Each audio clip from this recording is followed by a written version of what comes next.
Welcome to Faith and Science. I'm Dr. John Ashton. Just the other day, I was asked a question about dinosaurs, and did the Bible talk about dinosaurs, and how did that fit in with the Bible account of the flood? And dinosaurs are certainly a topic that I think many of us are interested in, and particularly young children. You can get all these little, plastic models of dinosaurs and they can play with. And there's been different stories and movies, made about dinosaurs and pet dinosaurs and so forth. Often in the movies, of course, they're called dragons. And some years ago, I was in Europe for some conferences and visiting some universities in Germany and in Sweden. And I can remember having discussions with one of the researchers at the University of Stockholm, and she told me about some of the legends or stories that they have that resolve around dragons, what were called dragons, that lived in caves and that would, terrorise the people. And a similar story was told, there were similar stories people told me in Germany, that traditionally these stories have been passed down, that in olden times there'd been these dragons that lived in caves. And essentially, I guess they would certainly fit the description of giant lizards. And we know that there were giant lizards that lived in the past. And these sort of animals would most likely live in a cave. And again, just a couple of months ago, I was in Prague, and when you go up into Prague Castle, in the central courtyard there is a picture of, I guess it's St. George killing a dragon.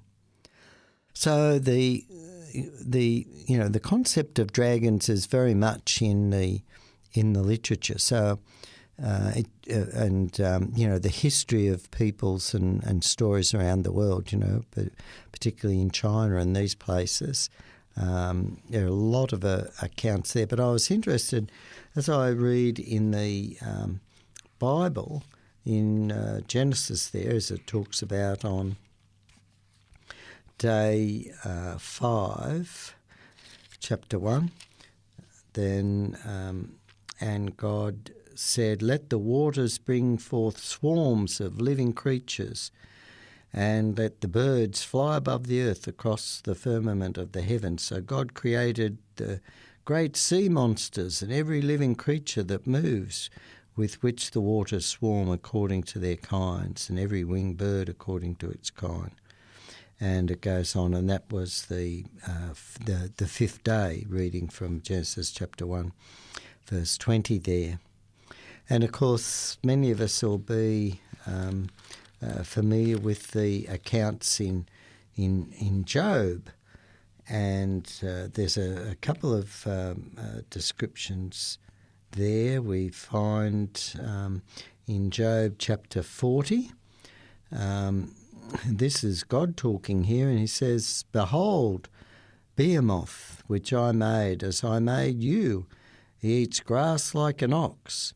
Behold his strength in his loins, and his power in the muscles of his belly.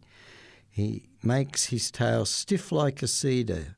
His sinews of his thighs are knit together. His bones are tubes of bronze. His limbs like bars of iron. He is the first of the works of God. Let him who made him bring near his sword. For the mountains yield food for him, where all the wild beasts play. Under the lotus plants he lies, and covets in the reeds and the marshes."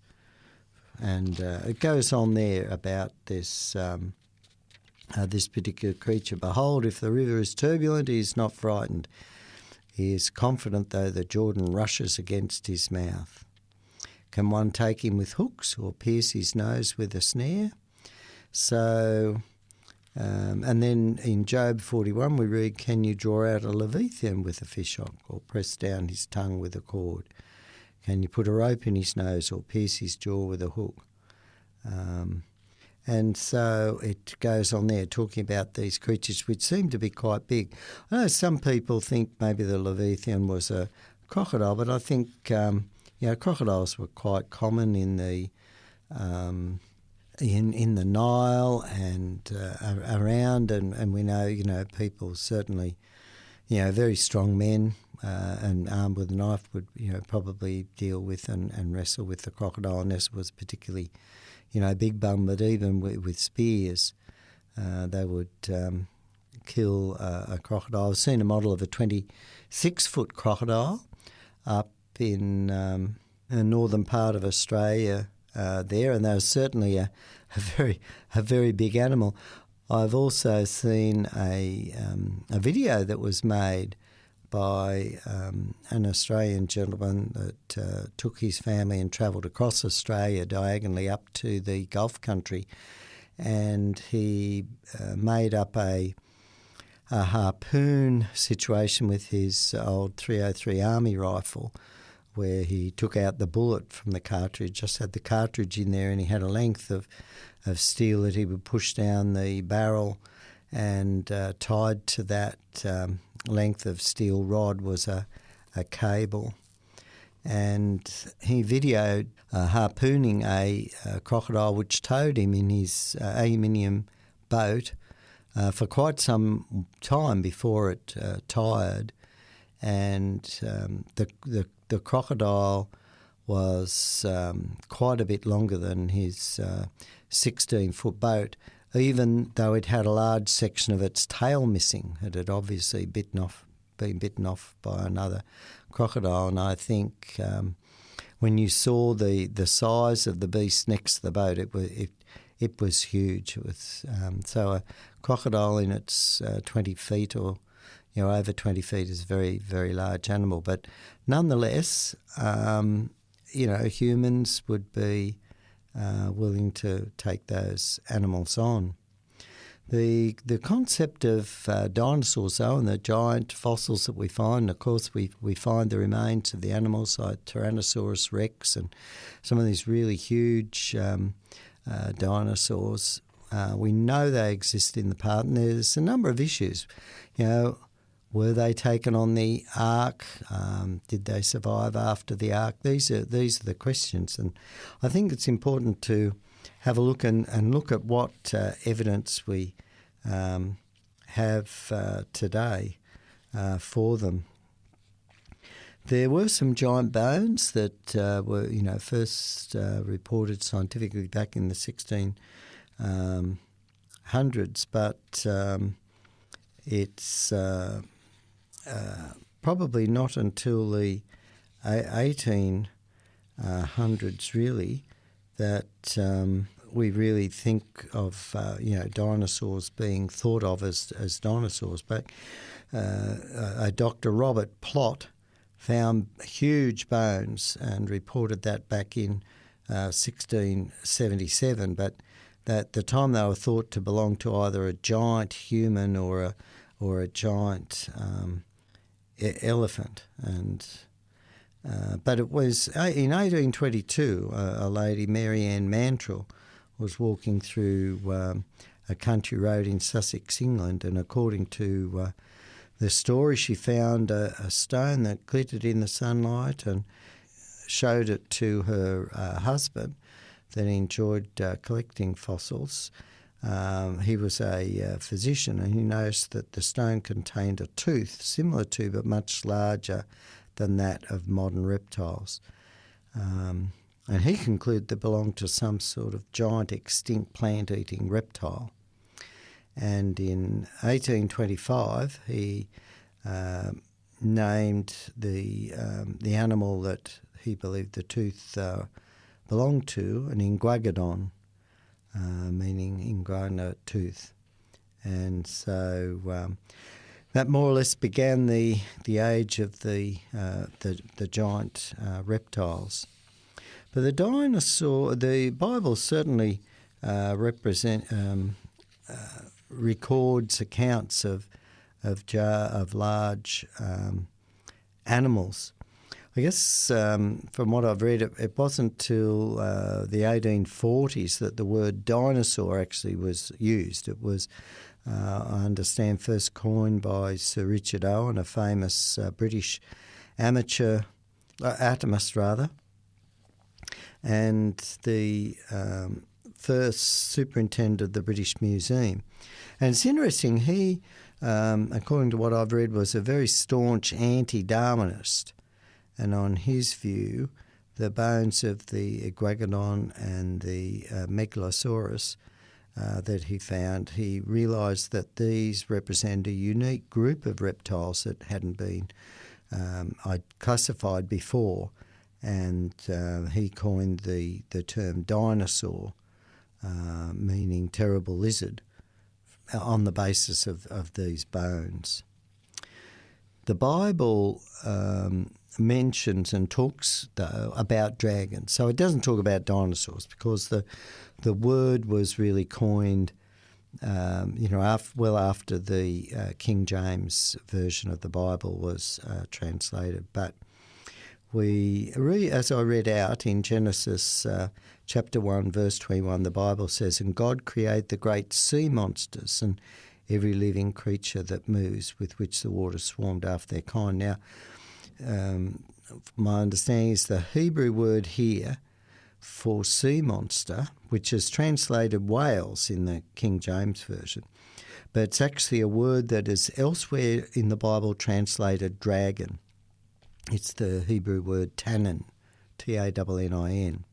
So in this Genesis, the first book of the Bible here, God may actually be describing to us the great sea dragons that we know certainly exist in the past. There are other passages in the Bible that talk about these dragons that lived in the sea. For example, in Psalm 74:13, we read about the dragons in the waters. In Isaiah chapter 27, verse 1, we read, "And he shall slay the dragon that is in the sea." And so here again, it's very interesting that the Bible talks about these animals, and that the Bible has this word that is translated dragon. So it doesn't use this word dinosaur, and of course dinosaurs were strictly, I suppose, should refer to the land-dwelling animals. So we had sea reptiles, and there were sort of flying reptiles as well that are often grouped with the dinosaurs. The sea dragons could have included the dinosaur-type animals such as Mosasaurus. Now, I read also out about in Job 41 there's the Leviathan. This particular creature may have been, one of the giant sort of reptiles. There was a reptile that lived around 12 metres, 40 feet. The Sarcosaurus imperator, or nicknamed a super croc. And there was another giant reptile too, grew to 25 metres or 82 feet, the Leopardon. So there were certainly some really giant reptiles in the past. Isaiah also, in Isaiah chapter 30 verse 6, mentions the fiery flying serpent, and we don't know what that could be. Some people say maybe it was some sort of pterodactyl or these things. But the book of Job was obviously written after the flood. We also read Job talks about the behemoth, which I read out earlier there in Job chapter 40. So one of the commentators points out, first of the ways of God, that phrase suggests that this was the largest land animal that God had made. And so, I mean, some people have said, oh, no, it was hippopotamus or an elephant, but, a tail like a cedar, stiff tail like a cedar.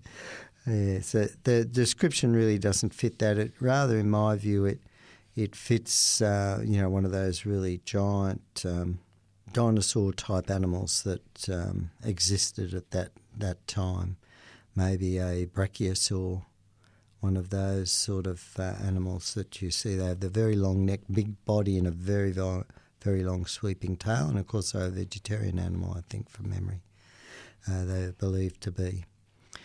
Of course, the Bible talks about these dragons, but there are other stories. There's in the Gilgamesh epic, there's the Sumerian story, which again dates back to about 2000 BC, which tells of a hero named Gilgamesh who, when he went to fell cedars in a remote forest, included a huge vicious dragon that he slew by cutting off its head. Another interesting account is when Alexander the Great, in about 330 BC, and his soldiers marched into India. They found that the Indians were worshipping huge hissing reptiles that they kept in caves. And, of course, if we go to China, there's sort of pottery and embroidery and carvings that display dragon-type, monster-type animals. In Europe, particularly in England, we retain the story of St. George, who slew a dragon that lived in a cave. And there were other stories that fit that, of similar scenarios in other locations. And I was quite interested one time when I was staying in a motel and got onto one of the documentary channels that they were recovering the head of a giant marine lizard off an island in the sea near the North Pole. These were researchers from the University of Lund. And they could, I can remember, they could only work for a few, I think it was 1 or 2 weeks in the year. The ice was thin enough and the conditions were suitable enough for them to get machines there to be able to dig the ice away and to get this large reptile head. And from memory, the head of the reptile was about 2 metres. It was had a giant head, and that was one of the things that they want to bring back, and they bring back. And later I read the report where they found soft tissue and blood, these sort of tissues in the remains. And when the soft tissue remains were dated, they came back at about 24 or 26,000 years, something like that. Now, when we date the indigenous, ash remains to some of the old fires and these sort of things in caves, for example, here in Australia, we often get dates around 40,000 years, supposedly. So this is a date much younger than that. And, of course, when we correct these carbon-14 dates that come back 25, 40,000 years, need to remember that they're based on a carbon-14 standard that from memory, I think was set about 1950 based on the carbon-14 levels in the atmosphere. Now, in the past, the carbon-14 levels, we believe, would have been much lower for 2 reasons. One reason is that carbon-14 is produced by cosmic rays hitting the Earth, and the cosmic rays hitting the Earth, we believe, would have been much less in the past because the Earth's magnetic field was much stronger in the past, from data that we have that it's been steadily declining, and the Earth's magnetic field, making it much stronger, would have repelled cosmic rays, which meant there would have been a lower starting point of carbon-14, which artificially inflates the ages. So when we correct for this, I mean, we can't correct exactly because we don't know exactly what the carbon-14 content was back there. Also, we believe there was a lot more carbon dioxide in the atmosphere that was later trapped as coal, for example, during the flood, and limestone, these sort of things, which would have contributed to diluting, again, the carbon-14 in the atmosphere. And again, these all tend to make the ages artificially older. So when we correct and attempt to correct, make estimates for that, it brings those ages back down to, only, 4,000 or 5,000 years ago. So this is very realistic. It means, in my view, that we have, direct evidence that these giant lizards lived at the same time as humans, and that would certainly fit the stories that were recounted of old, that, there were these giant lizards that lived in caves that, people had to be pretty wary of. There's even a 10th century account of what appears to have been of an Irishman encountering what appears to have been a Stegosaurus.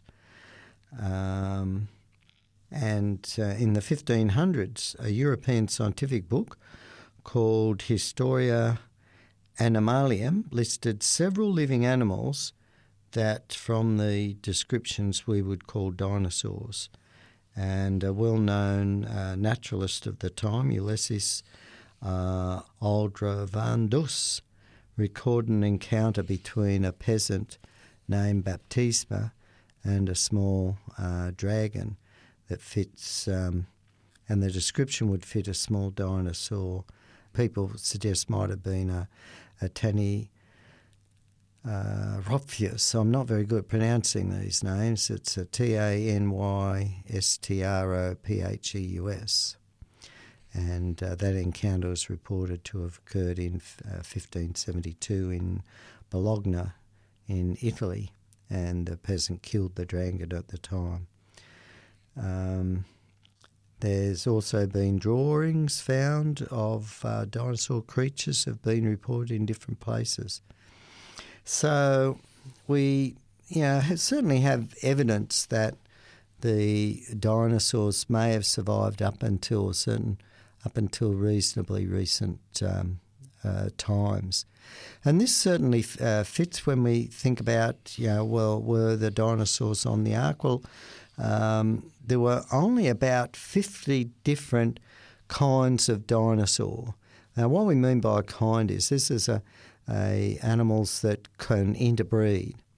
And so earlier on, we believe, of course, that from the Bible account, when God first created some of the animals, there was a lot of genetic diversity built in to the codes back at that time. And that was probably part of the plan. As the animals bred and developed, the different DNA would have been manifested to produce different variations in the animals. And, of course, as these bred amongst themselves, then we had a bit more of what we call today speciation.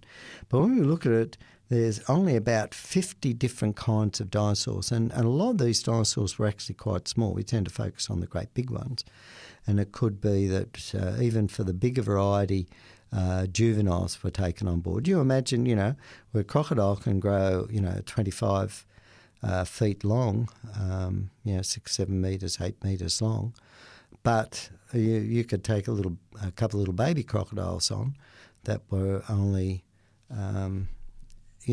600 millimetres long, 2 feet long, and keep those. And then later, when they're released, they grow up and become the bigger animals. Of course, they just slowly grow over time. And the same with the dinosaurs. You could have a couple of little Tyrannosaurus rexes and all these other very interesting ones that we tend to see in the models. So it's very, very feasible to have the dinosaurs on the ark, and that the dinosaurs have survived, certainly after the flood, it would seem. But again, dinosaurs being, the sort of thing, if they'd be threatening to animals and livestock, so humans would certainly wipe them out. If people want to read more about dinosaurs, there's quite good information about dinosaurs on the website creation.com. So just Google creation.com. Another website that has quite a lot of information about dinosaurs is called Answers in Genesis, all one word. Answers in Genesis, all one word. Just Google that. You'll see their website will come up, and just enter in the search engine dinosaurs and information about that. There's also the Geoscience Research Institute, which is based at Loma Linda University. So if you Google Geoscience Research Institute, 3 separate words, the information that their website will come up at Loma Linda University in the United States. They will list a number of different topics down there, and if you look under paleontological topics, you'll see a section on dinosaurs there.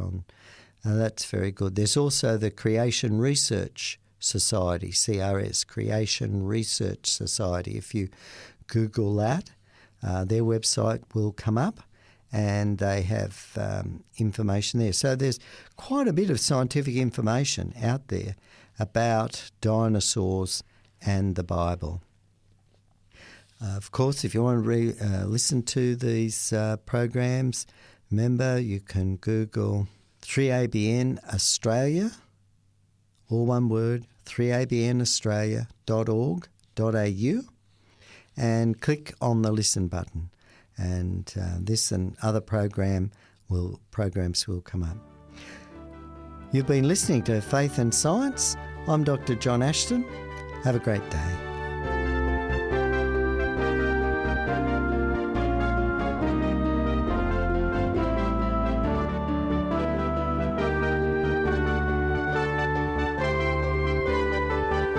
You've been listening to a production of 3ABN Australia Radio.